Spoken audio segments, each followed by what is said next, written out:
Secret police have long helped authoritarian states maintain their control and hegemony on power, normally by operating outside the law to repress any discontent or opposition. Stalin's Russia used the KGB, Nazi Germany used the Gestapo, and East Germany had the infamous Stasi. In this video we tell you about Stasi. The secret police of East Germany, the Stasi, were one of the most successful intelligence services in history. They kept almost unimaginably detailed files and records on large quantities of the population, and created an atmosphere of fear and unease that they then proceeded to exploit.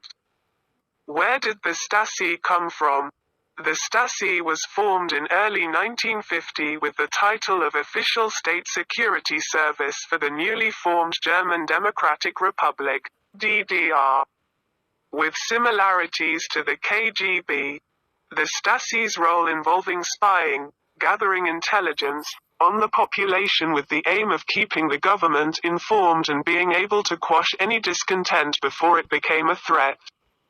The official motto was Schild und Schwert der Partei, Shield and Sword of the Socialist Unity Party. They initially were also responsible for suppressing and spying on former Nazis, and gathering counterintelligence on Western agents. As time went on, the Stasi also kidnapped former East German officials and escapees and forcibly returned them. As time went on, this remit gradually developed into a wider desire to have information, and therefore control, over the population. Ostensibly this was to keep them safe from disruptive or bad influences. But in reality a climate of fear was an extremely effective tool at creating an obedient population. Officially, the Stasi employed around 90,000 people. But in order to achieve such levels of effectiveness, the Stasi relied on mass participation. It's estimated that 1 in every 6 Germans were involved and formed for the Stasi, and every factory, office and apartment block had at least one person living or working there who was on the Stasi payroll. After the collapse of the DDR, the true extent of Stasi surveillance was revealed.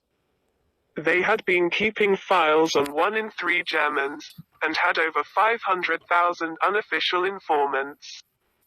The materials kept on citizens were wide-ranging: audio files, photographs, film reels and millions of paper records.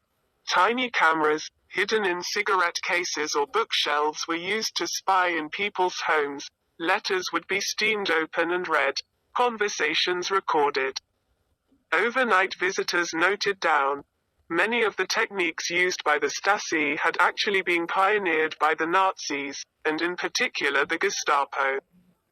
They relied heavily on information gathering and intelligence in order to create an atmosphere of fear and to get citizens to denounce one another. It worked extremely successfully. Millions more were thought to have been destroyed before they could be collected and archived. Today, those who had Stasi records are entitled to see them at any time. And they can also be viewed more generally with some personal information redacted. Stasi activity wasn't solely confined within the borders of the DDR. British and Americans were known to be Stasi informants, and the DDR kept a close eye on any visiting foreigners for any signs of dissent or disruption.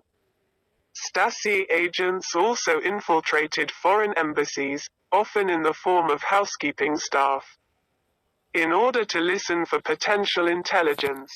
The Stasi also trained security services and armed forces in the Middle East, in countries including Iraq, Syria, Libya and Palestine, which were all sympathetic to the cause of socialism, or at least allies of the Soviet bloc in some shape or form. The full extent of their role in foreign affairs is not fully understood. It's thought that much of the documentation detailing operations was destroyed during the collapse of the DDR. Those who had been accused of dissent were initially arrested and tortured. But this was deemed too brutal and obvious. Instead, the Stasi spent years perfecting a technique known as Zersetzung, which was effectively what we would call gaslighting today.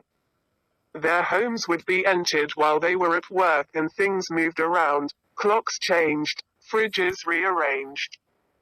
They could be blackmailed or have secrets revealed to family members or colleagues. Some had their postboxes bombarded with pornography, whilst others had their tires deflated daily. In many cases, this was a mild form of harassment. The Stasi could trail people on the streets, visit workplaces, block progression to university or in jobs, and push people to the bottom of lists for housing and healthcare. Unsurprisingly, the insidious reach of the Stasi was a serious deterrent to any potential dissenters. Families and friends were known to inform on each other, and voicing criticism of the regime to almost anyone could be a potentially extremely dangerous thing to do. Fear of having opportunities removed, being subjected to a sustained harassment campaign, or even being tortured and imprisoned ensured mass compliance with the regime, despite the hardships it often created. As the DDR collapsed, the Stasi was disbanded, concerned that they would destroy hard evidence and paper trails in an attempt to avoid potential future prosecution.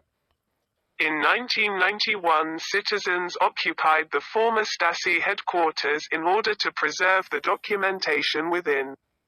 The secrets revealed within, including the extent of collaboration and informing, and the sheer amount of information kept on ordinary individuals, staggered almost everyone. I hope you enjoy our video. If you enjoy our video, don't forget to like, comment, subscribe and share.